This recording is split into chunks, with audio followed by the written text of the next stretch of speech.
Okay. Now it's on. All right. All right. So, what should I do? I mean, should I introduce myself to your audience? Yeah, that'd be good. Okay, Max, thanks for joining us. Thank you for having me. I'm glad to Yeah, be here. This is yeah, great. that's great.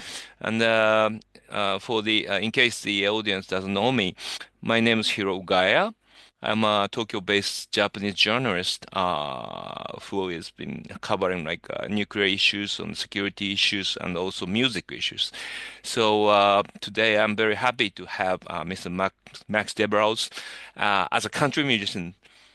And Max, let me start with my personal experience of your music. Yeah. And because when you toured in Japan in 2024, uh, you appeared in front of us as a very experimental guitarist. hmm And now you are giving us your great works of the country music, which you wrote by your own. Is that right? Yeah. Yes, correct. Yeah, Yes. that's a sweet surprise for me. And would you tell me how your music background of country music comes to you? Like, how did you develop it, and how does country music influence you as a whole musicianship? hmm Can we start from that? That sounds great. Yep. Yeah. So the birth of country music for me Mm-hmm. actually began with birth. Mm-hmm. When I was young, my Mm-hmm. father, who was also a musician, would Okay. play songs for me on guitar. Oh. And he'd play all kinds of music. So I got Mm-hmm. lots of music because Mm-hmm. his background was he used to be a radio DJ Wow. for a radio station. And so he would get a lot of great music influence coming in from the radio. Good. But on top of that, Mm-mm. would get a lot of influence from his own father, who Mm. was also a musician and would play guitar. All right. And the sort of vessel that was kind of the chosen vessel for the singing and guitar playing Mm-mm. in my family seemed to be country music. Okay. And so some of the first songs I remember my dad playing for me were country songs, and notably country songs by an artist called Marty Robbins. Marty Robbins. Yep. Marty Robbins. Mm-mm. And interestingly enough, about a figure like Marty Robbins, Mm. is he was a guy who was extremely diverse in his interests. Uh-huh. And so, you could pick up a Marty Robbins tune, Mm. maybe not so much like the gunfighter ballads type Mm-hmm. Marty Mm-hmm. Robbins, which are very straightforward in the sense that they're telling it's almost like turning on an old John Ford or Howard Hawks Western movie Yes. when you Yes. watch or listen to a Marty Robbins Mm-hmm. song. Mm-hmm. Um, Mm-hmm. in the sense that they portray scenes that you could, like I said, see like Louis L'Amour like novel, Yeah. like very classic Mm-hmm. old time Western. But as far as his diversity as an artist, some of his other stuff, his more Right. eclectic hits were diverse and could easily be considered rock, could easily be considered blues. Uh, Interesting. That sounds like if you listen to the Beatles, you can expose yourself to the very diverse kind of music, from the blues music to the avant-garde or type of experimental music. Is that the that's same yes. thing? Is that the same thing happen to you? The same, well, so in a similar way, just hearing growing up with Marty Robbins being the Mm, country figure who was like, the most revered country figure in my home growing up, mm, mm. it kind of gave, it was liberating because it was like, Hmm. not only is he doing country music, but he was interested in like Mexican styles of music. He was interested in Hawaiian styles of music, Ah. jazz, crooning, rock and blues. So Mm-hmm. it was Mm-hmm. already diverse in a way. So it was already Mm-hmm. set up to be kind of a lot wider than the typical country music channel of focus. Yes. So Interesting. so Interesting. anyway, that's the birth of Yeah. it is essentially starting with Marty Robbins at home Mm-hmm. on the guitar Mm-hmm. and on the record player from my father as an Mm-hmm. influence. Well, from a Japanese audience like me, country music reminds me of very what should I say, marketable country music, which Mm. appeared in 1990s, like Garth Brooks.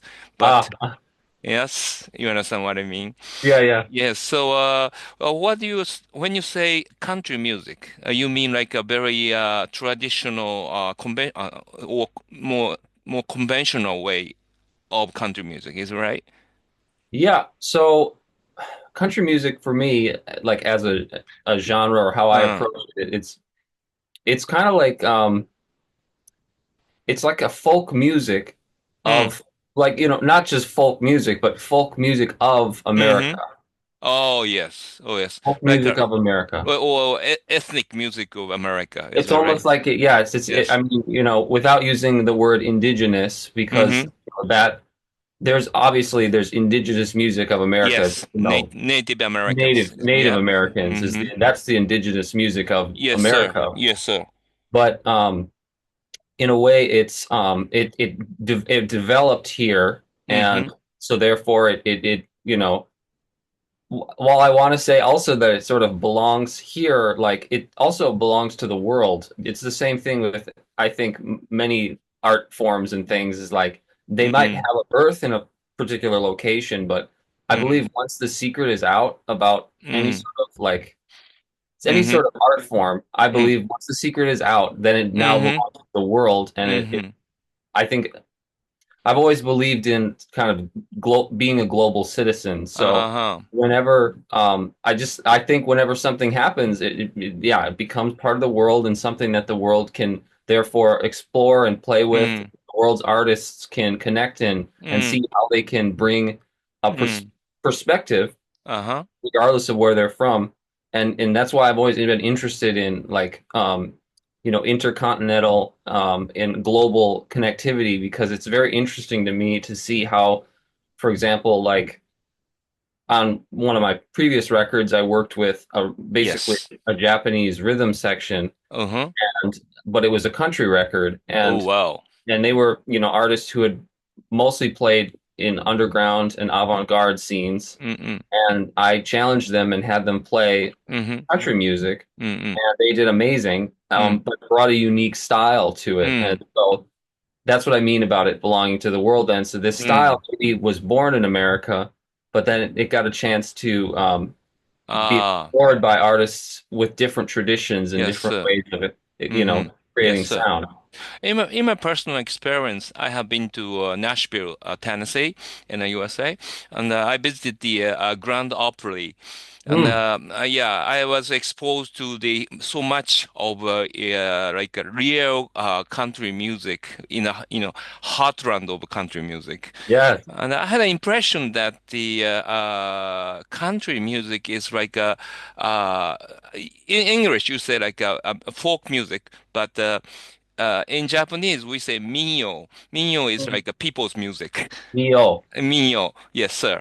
Like Mm. it literally means a people's music, People's music. yeah, which is different from like aristocrats' music or samurai's music. Uh-huh. All right. So just music for ordinary people is called minyo. Neo. Like people sing in a party or sing in like when people get drunk and having a good time and people start singing minyo. Yeah. And I was feeling like country music is like a minyo of Oh, American ordinary people. big time. Yeah. Yeah, that's a great connection to make too. Hmm. I really like that. Yeah, absolutely. Hmm.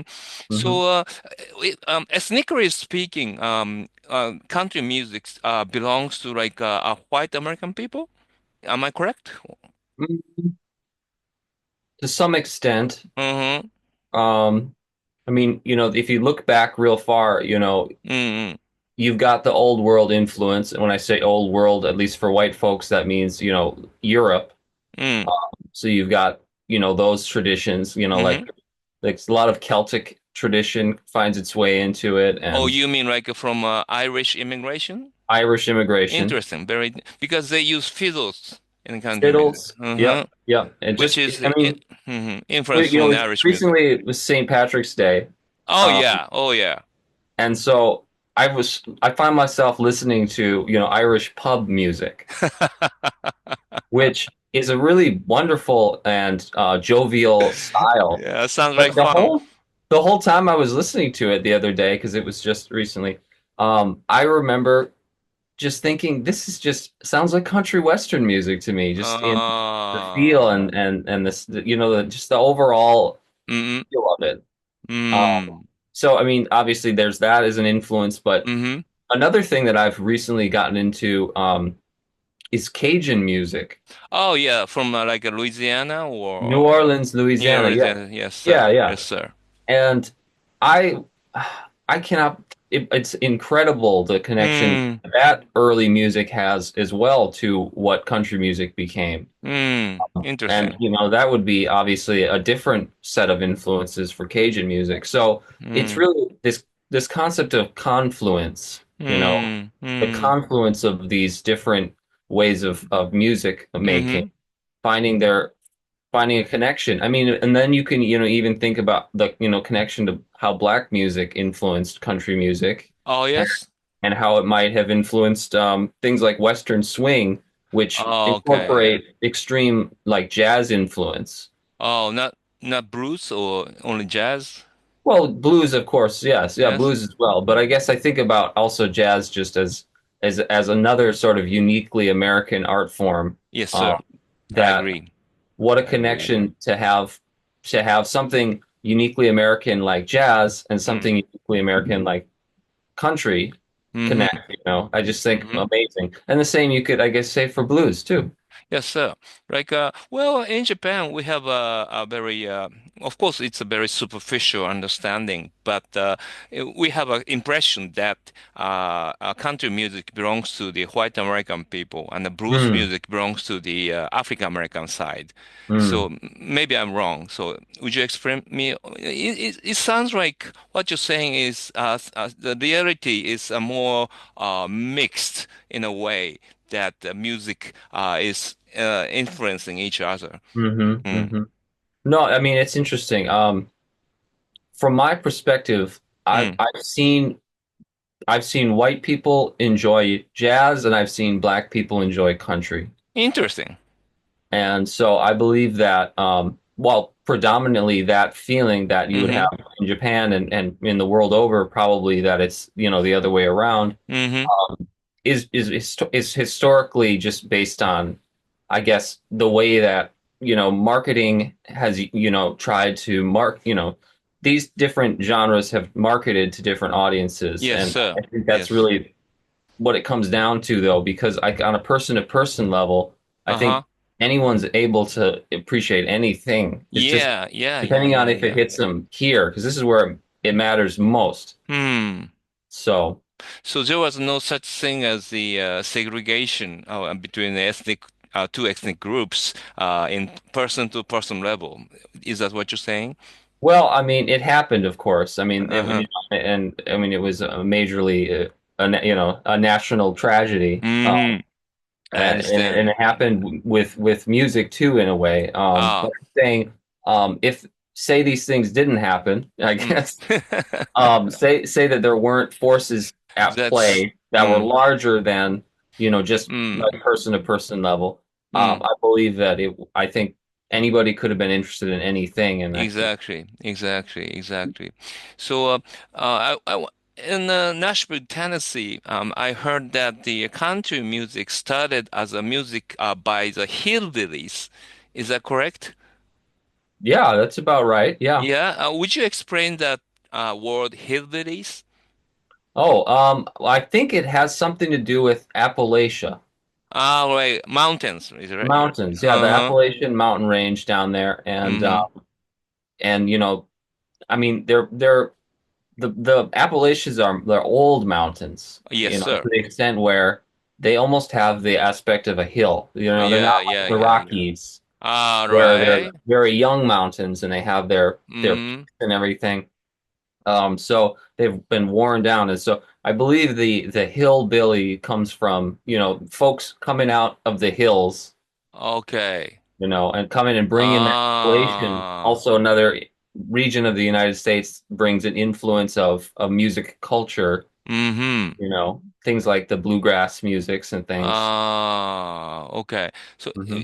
when you say bluegrass, which is bluegrass included in country music too? Yeah, definitely part of the tradition. I see, Yeah. I see, I see. Specific to a sound that a guy called Bill Monroe Ah, Bill pioneered. Monroe. Bill Yeah, Monroe, yeah, big name. big name, yeah, Mm, basically the father of bluegrass as we know it. Mhm. So let me ask questions about your personal experience about country music. So Hmm. I understand you're from a state of Wisconsin, is that right? Yes, yep. So did you grew up with the always country music around you, next to you, like listening from a radio or like a FM station kind of things? No, I did not. No. No. So Oh. yeah, no. So in Wisconsin, Mm-hmm. the well, at least where I was in Milwaukee, which was an urban Mm-hmm. environment and contemporary urban environment, a lot Yes. of the music was hip hop, Oh. jazz, Mm. um, rock station. Are you talking about days in 1990s or This 2000s? well, so I was born in the early '90s, so Mm-hmm. you got that music coming in that I'm not lucid, I'm not fully aware of the music Uh-huh. because of an infant, but then there's also as time went on and I grew up and everything, the prevailing interest honestly was Mm-hmm. like probably hip hop and pop music Interesting. in the community that I was in, and as far as like zeitgeist in that Mm-hmm. era of what people were Oh. interested in, what media had been promoting, was mainly these types of musics, Mm. which obviously kind of color and add to your experience of Mm-hmm. what the prevailing music of the day. Uh, Mm-hmm. and I'm sure those influences find their way in, but the thing with the country music was it was a family tradition to do it. So it had Uh, a certain, for yourself. for myself, Yes, sir. it had a certain personal, meaning to me. And that's why it was important that I had to Uh-huh. cultivate it within myself by playing it and Yeah. studying it Mm-hmm. and trying to kind of really hear as much of it as possible because it wasn't being Mm-hmm. broadcast to me. It wasn't Ah, something I right. had to seek it out, basically. So there was not very many people like you who were playing country music around you. No, no, Oh no. my God. Not in my community because I mean we were in the middle of the city. I grew up in the middle of Yeah, Milwaukee. So Milwaukee. yeah. Okay. So, did you have it was easy for you to find the bandmates or like musical companies Hmm. who you can play music with, country music with in Wisconsin? Yeah, I mean that part's not so hard just because I think I've known many musicians to be very interested in exploring Mm-hmm. different genres. Oh. And even if they don't fully understand like how to play a genre, I've just seen a lot of people be very interested in trying, and I Mm. appreciate that, because um, I never, I mean, never technically had a formal country music teacher beyond, Hmm. just my dad showing me these Marty Robbins songs on guitar. Oh. Um, but outside of that, I was just learning by listening, and Oh, so you're self-taught as self country musician. Okay. self-taught as a country Uh-huh. musician. Yeah. Okay. Interesting because if you grew up in like a 2000 or 2010s, like mainstream hit charts are like dominated by hip hops and R&B and those kind of mostly like African American influence music, is that right? So Yeah, for yeah, sure. yeah. Yeah. But you went into the opposite direction, which is a traditional like a folk music of Yeah. American people, right? Is that right? Uh-huh. Mm. Yeah. So, why did you take the direction? Is that because you were feeling obliged to follow the family tradition, or you have you were feeling duty to preserve the American tradition? Is that kind of things? That's interesting. Yeah. That's very interesting.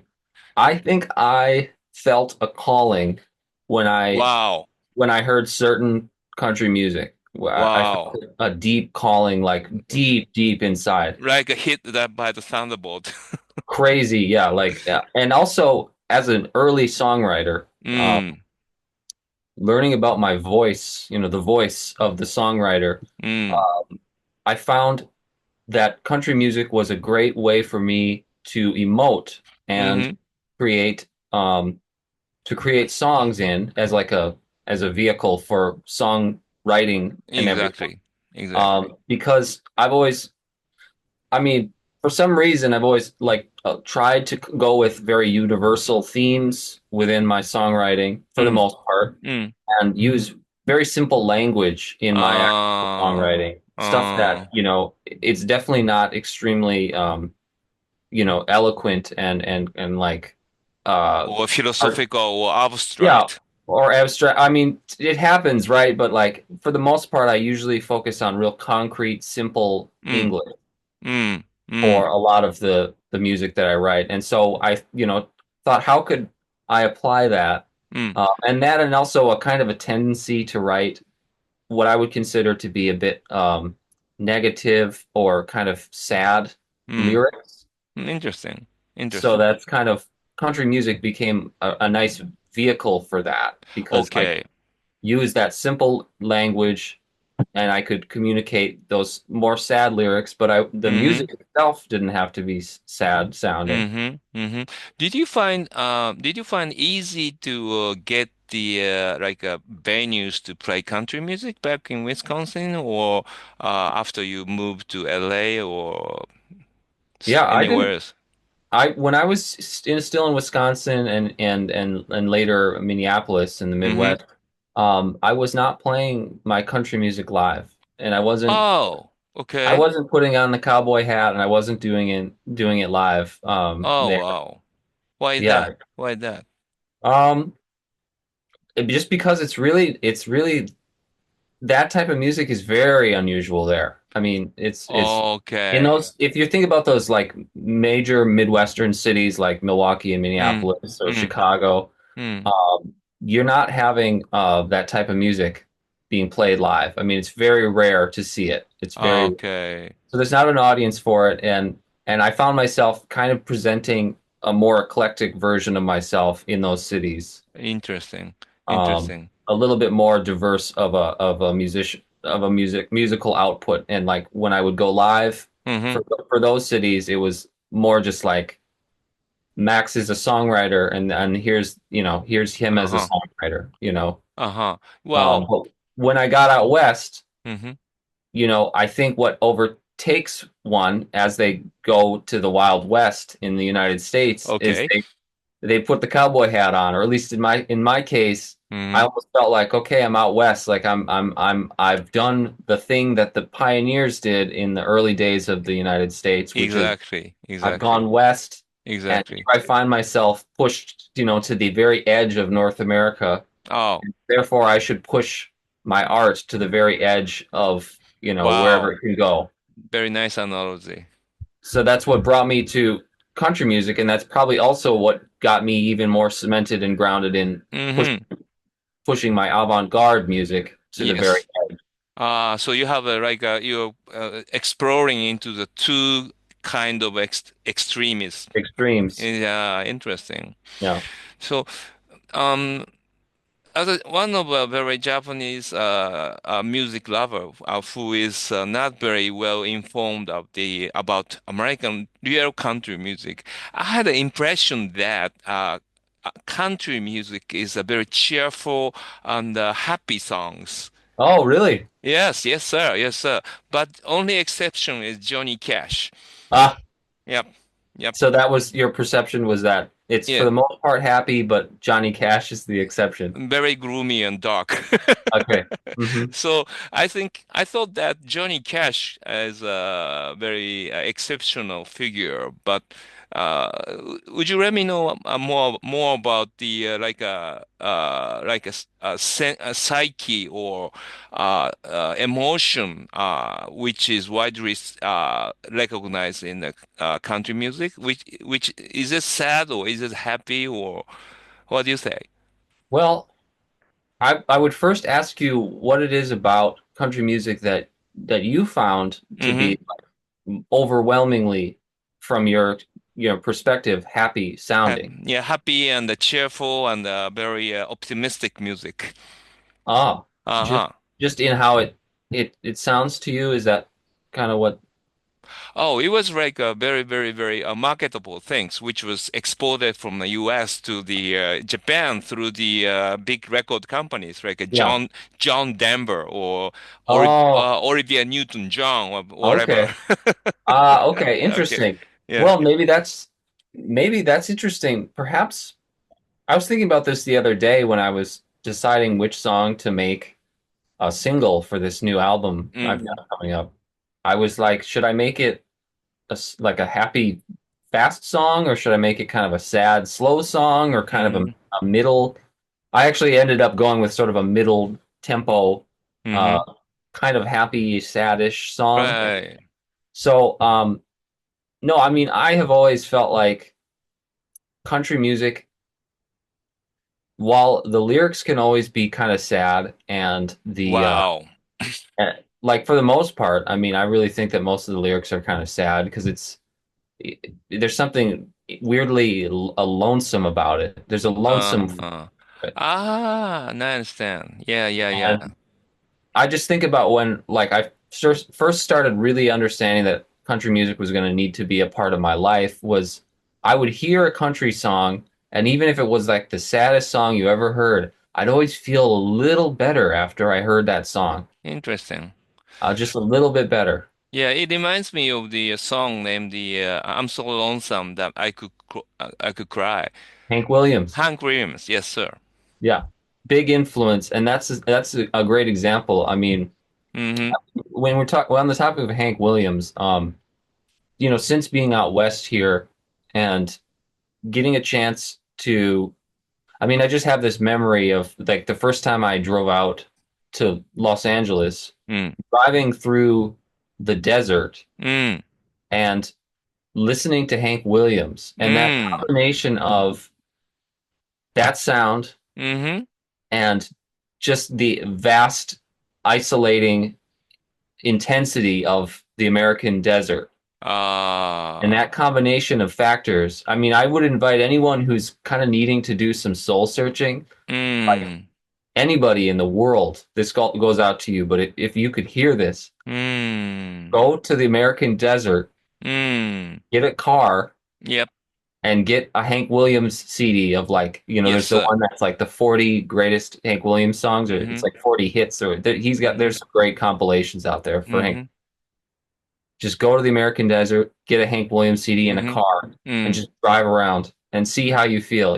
I think it can be more Yeah. powerful than any drug. Interesting. Interesting. I remember one song which was titled "He Died on the Road." Maybe which was also by Hank Williams.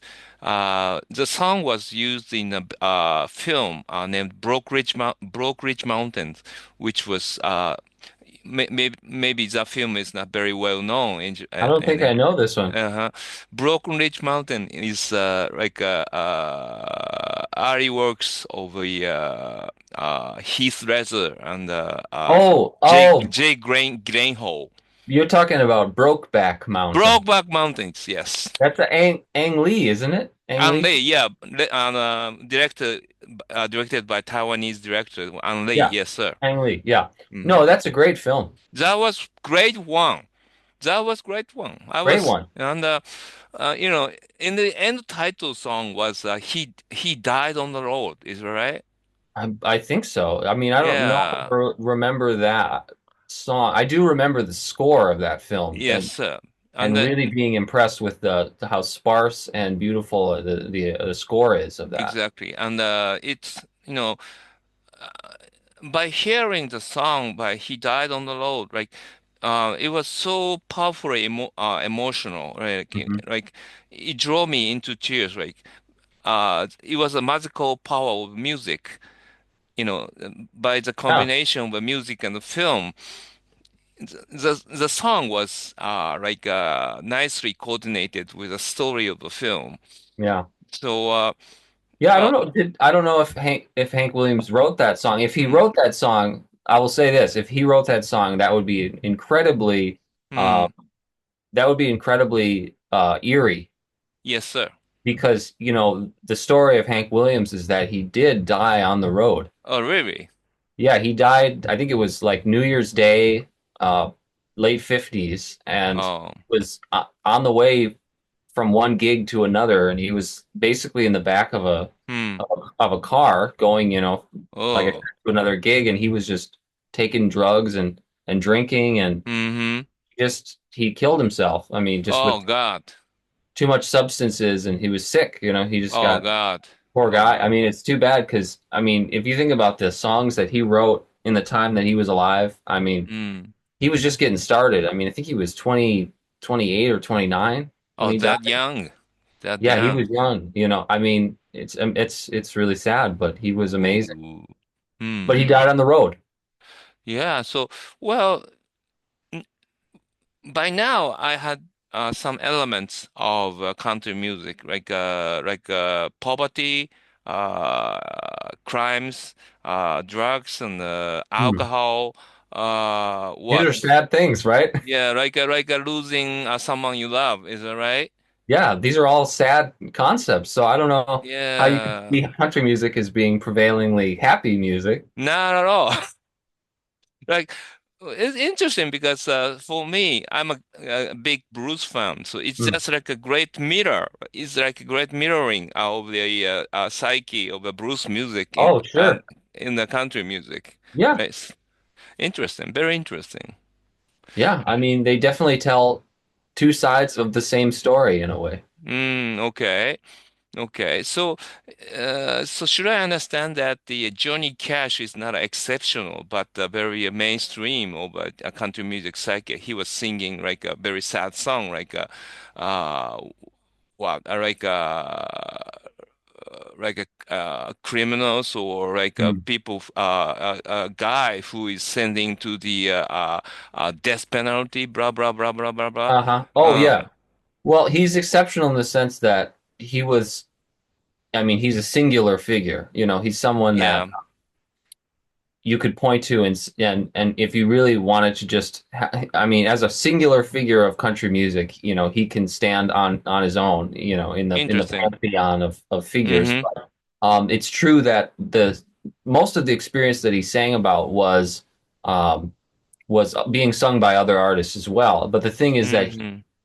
sang it at such a high level and Mm, sang about it in front of such a wide audience and mm. honestly was one of the first to sing about these topics, things like, Oh, and he was one of the first to do, and I think he was the first to go and actually enter the prison into prison. Folsom and prison. and Is that and right? Folsom Prison and do a show, a concert, a live Yeah. recording. And this Mm, is again another huge thing for me when I heard the Folsom mm, Prison record. Um, it would later influence me in ways that I wasn't aware. But mm. to hear that record and hear how off the cuff it was and raw. Yes, Um, yes, yes. and the reason why I think many people consider that Folsom Prison record to be his best record is Yes, because sir. it captured his spirit as a man, which was this raw, Mm-hmm. unrehearsed quality of him Mm-hmm. was really quite powerful, that you Mm-hmm. couldn't capture just in a studio recording. Mm-hmm. And for me, his song sounds like he was singing instead of the people who did not have voice to the society. You know what I Yes. mean? So like he Yeah. was like a voicing instead of the voiceless people. Yep. Yep. So And that became even more evident when he did his songs for the Native Americans record. Yeah, I You see. know, I don't No. remember the name of that record, but he sang for the native peoples and Mm. songs about struggles that they were having. So that again, vo giving voice to the voiceless there. Exactly, exactly. Yeah. So it has some common elements with the journalism, like giving a voice to the voiceless. You know what I Yes. mean?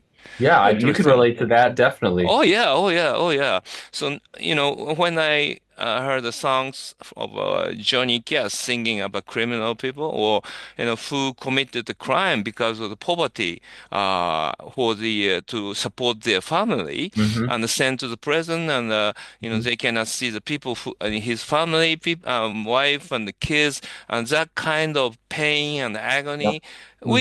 which is a very big subject of a journalism too. You know what I Hmm. mean? Yeah. Why Mhm. why people are led to do the things that they end up Exactly, needing to exactly, do and get, in trouble for or whatever. Yeah. exactly, exactly. So Yeah. for me, like Johnny Cash is the only person, I mean, country music musician, which I dig deep into the lyrics. So everything I can say is about Johnny Cash. But what he was singing was like a like a very human report Hmm. or human news story of the Yeah. prisoners. You know what I mean? Uh-huh. Yeah. Very human, and Very I mean, human. that's an amazing quality to Yeah. And that I think country music could bring out, that very human side. very, very interesting because he has never lost his, what should I say, gentleness or sympathy with those poor people. Understand what I mean? No, what do you mean? No, no. Johnny Cash music was always, he did not lose a sympathy Oh, he did or not lose it. empathy or over those people in prisons or No. those people who commit crimes, right? No, and it's interesting because he became such a big star. I mean, he was rich and famous, but Mm, he still maintained that sympathy. Yeah. that kind of mentality, is that right? Yeah. Mm, It's interesting. Yeah. interesting. Yeah. Yeah. Back in Japan, there was a big boom of country music back in 1950s. Yes. And that influence directly came from the occupational army of the United States, right? Yeah. And the occupational army was mixture of a high rank officer to the very normal soldiers Hmm. who came from the countryside of the United States. Hmm. And those people brought in the real country music to Japan.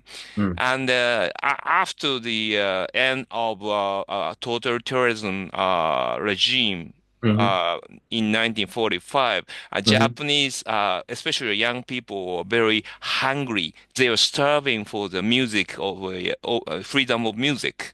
You know what I Hmm. mean?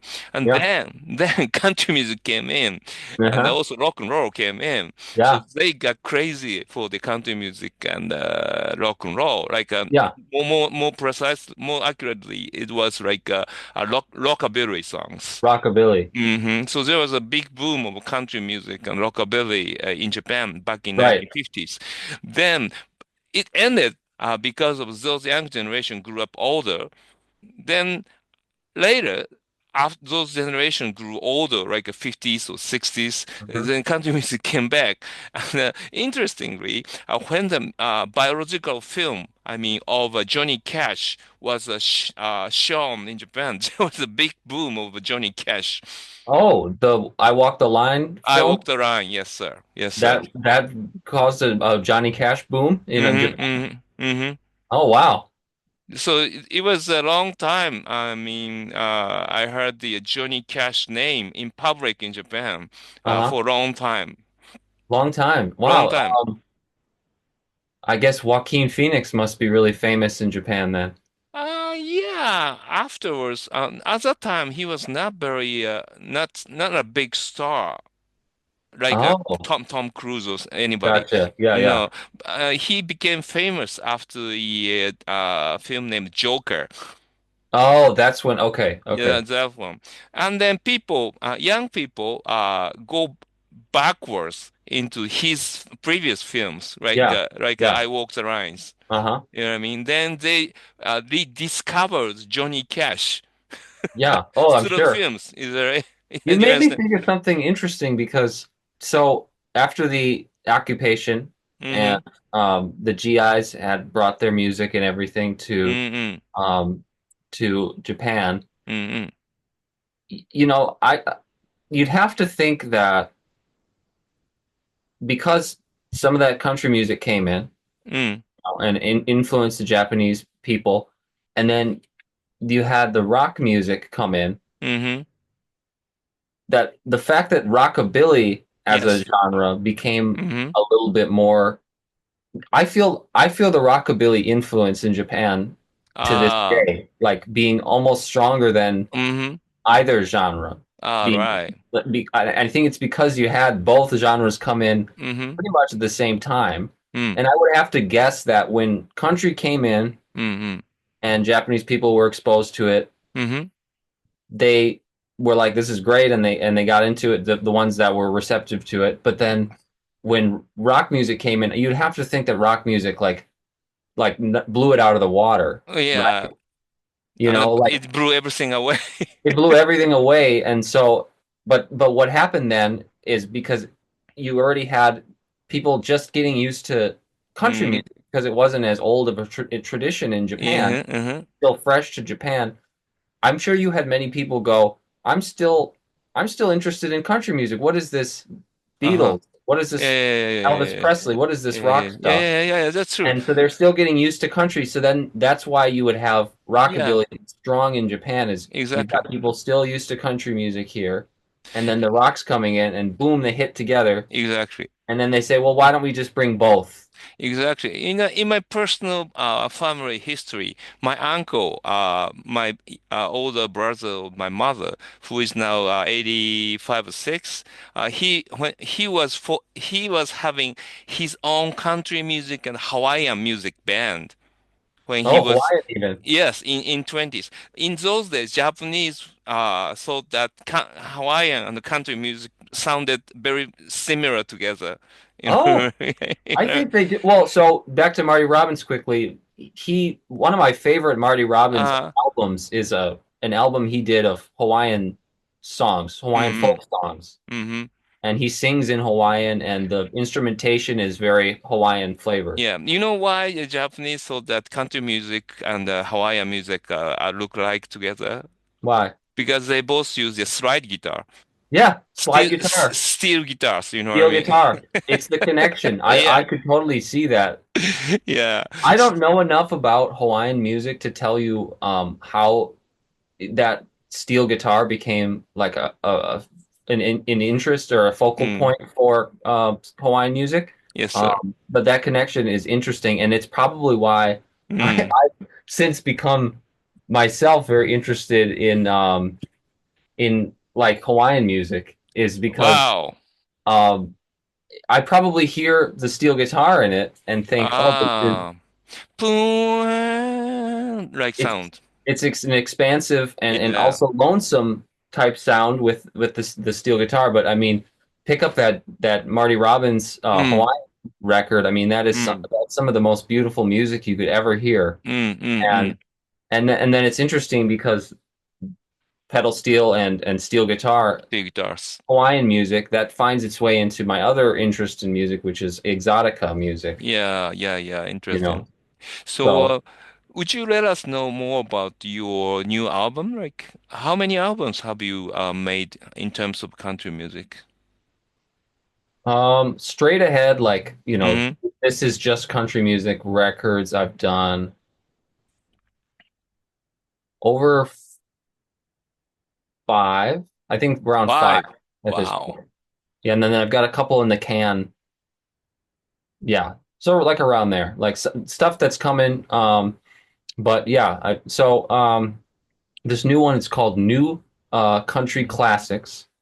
New country classic. New Country Classics. So I wanted to Mm, have in the title the new mm, and classic, mm, because we're thinking about a classic style of mm, country music playing. mm, But this is new music because it's being mm, made in 2025. Mm-hmm. And then the country needs to be in there so that people know it's country music, Okay. new So country like, classics. so it sounds not very contradictory to you, right? Oh, it could. It's okay if it does. Mm. New classics, New classics. it is contradictory in a way. Like you are setting the new standards for country music. Am I understanding correctly? Like, Yeah, I mean that's bold, but huh. if you know if it comes to pass, the concept is basically just that the style of music is an older style Mm, being played, but mm, done in a new, fresh way by mm, new, mm, fresh artists who are coming. They're coming late to the party in a way, showing up Interesting. late to the party. Yeah. So Um, it might be a stupid question, but you now in state of California, is it right? that's right. Right. Yes. So you play and produce the country music album in California, not based in Nashville, Tennessee or Memphis, Oh, Tennessee. So why is that? I mean, is yeah. it doesn't that isn't that inconvenient for you that maybe I'm just imagining, but maybe Yeah. it is difficult to find the country music bandmates around you in Oh, California. How about that? well, California has its own country music tradition. It does. It Interesting. does. Yeah. Interesting. So, Yeah. when I think California country music, I immediately think of the Bakersfield sound.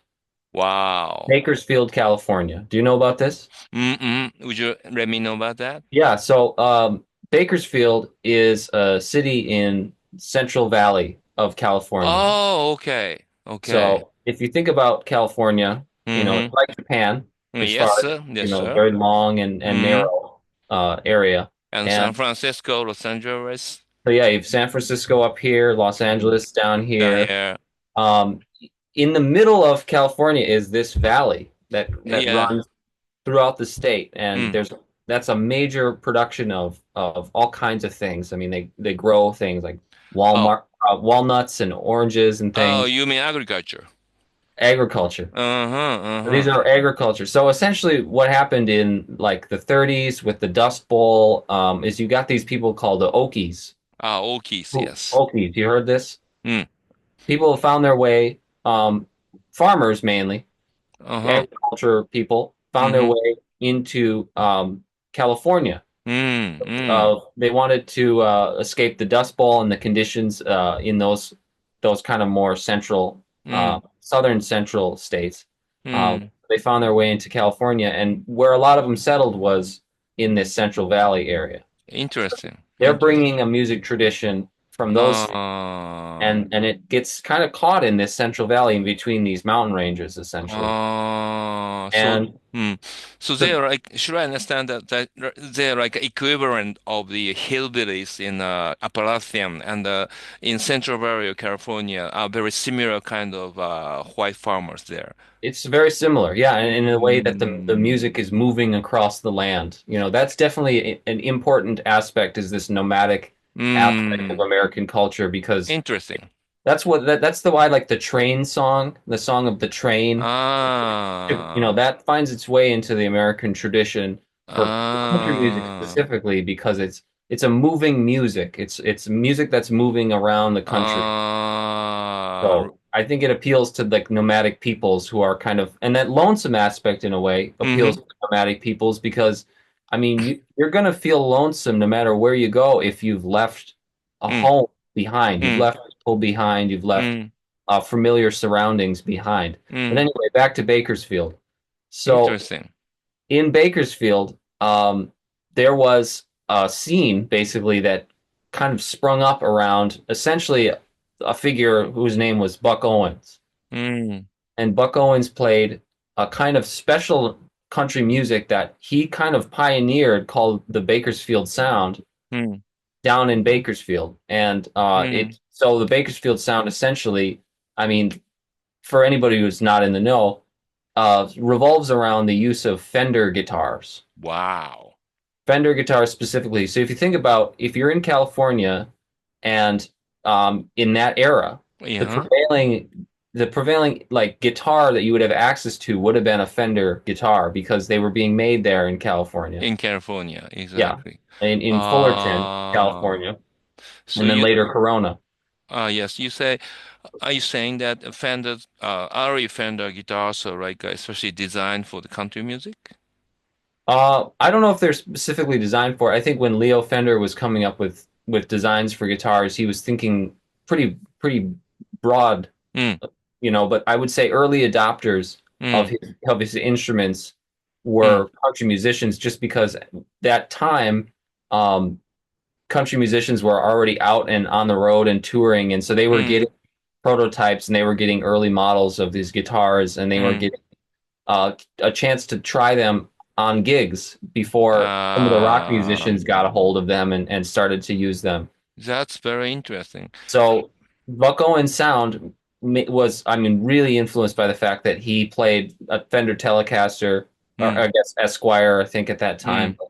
I'm not a super guitar nerd guy, so I don't really know all the details, but I will tell We you don't that have to go into the we don't have to go details. into it, but what I will say is that Okay, he was playing Fender guitars and with his guitar player Don Rich, and they were creating this Bakersfield sound, I and then see. on top of that, just the way that Buck was attempting to when he started recording Mm, his own band. I mean, he was already a pretty seasoned session guy who was playing interesting. lead guitar, but he decided to start doing the singer songwriter thing. What is his name again, please? Buck Owens. Buck Owens. Okay. Buck Owens. Mm. And so he ended up playing his own music. And so by the time he was recording his own music, he knew he was working for Capitol Records. So he Wow. had access to this state of the art recording Mm, technology. mm, mm, mm. And he knew what made a song a hit, basically, Mm-hmm. before he even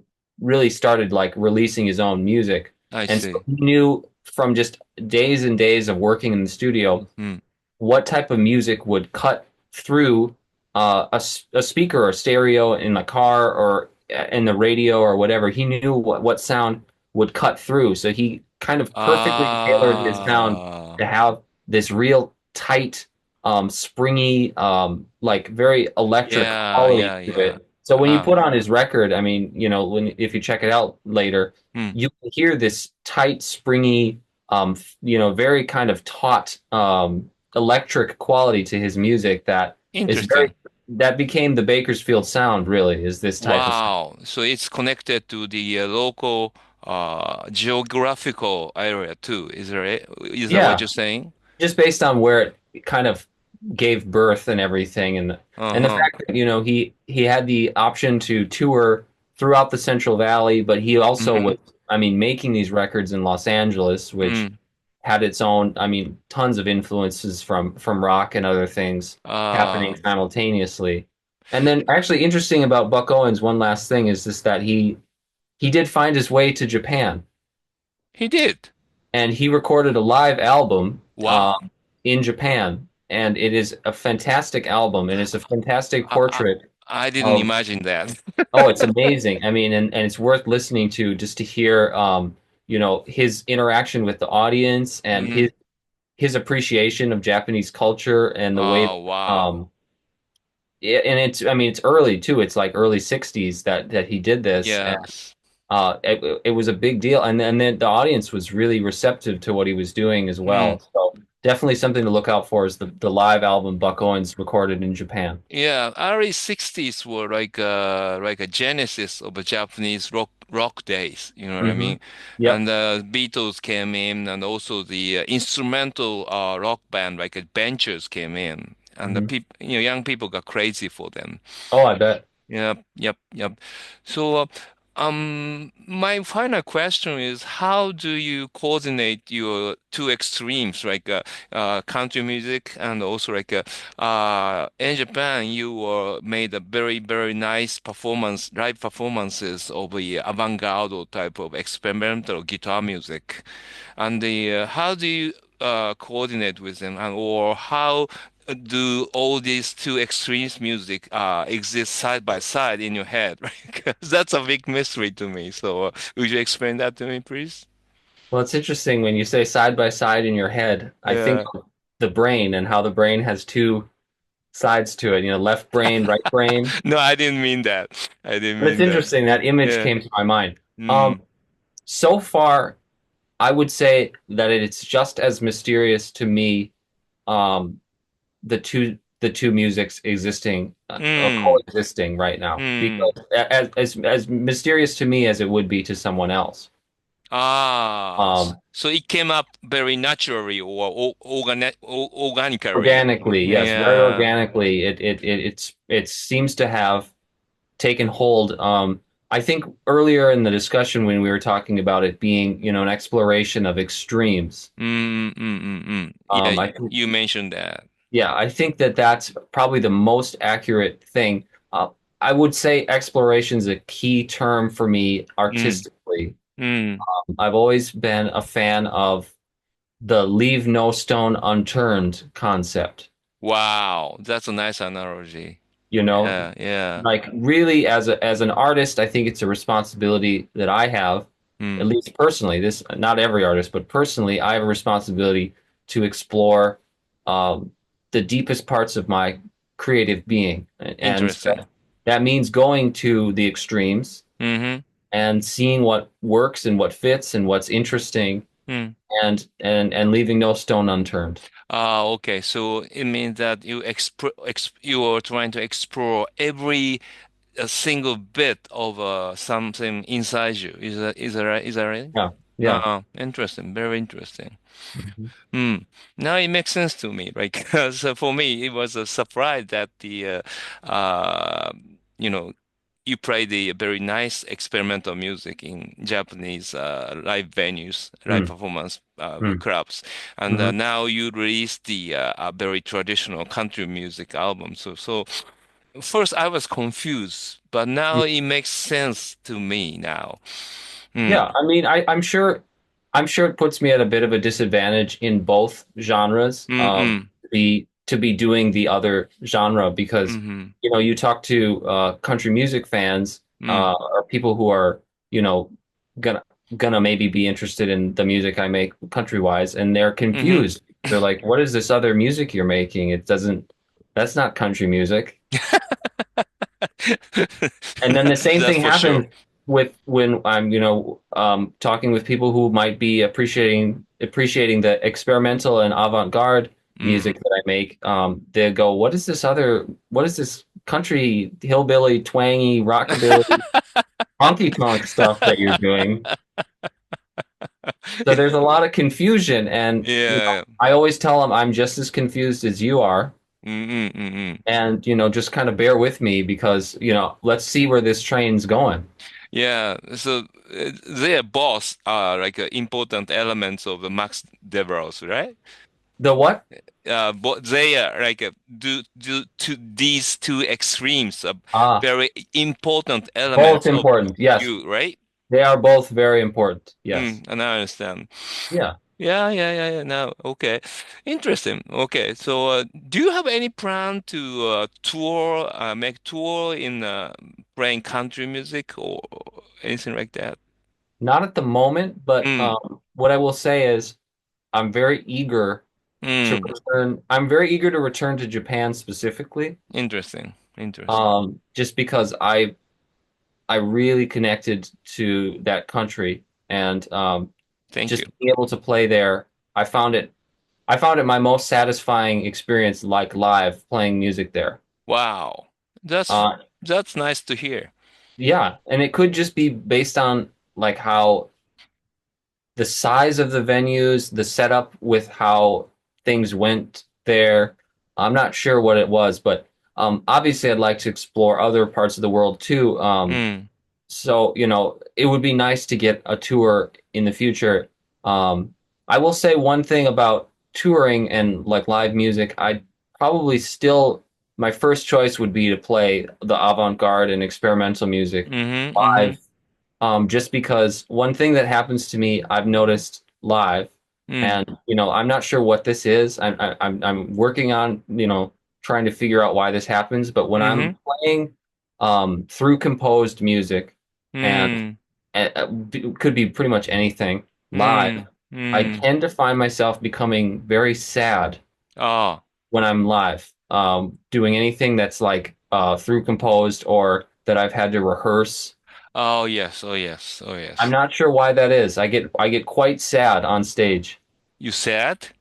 Sad is the word I would use. Oh, wow. Why is that? Whereas I'm just like again just as confused as you are because what like Um, the opposite when I'm doing music where I've jumped off the cliff like uh-huh. off the edge and I'm Mm-hmm. it's completely free improvised. Mm-hmm.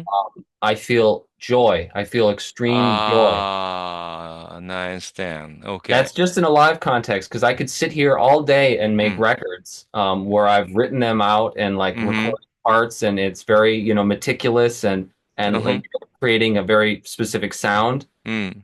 But when it's live, I don't know what it is, but I really love to just jump off the cliff and just start playing. And Ah, now I understand. So you are uh,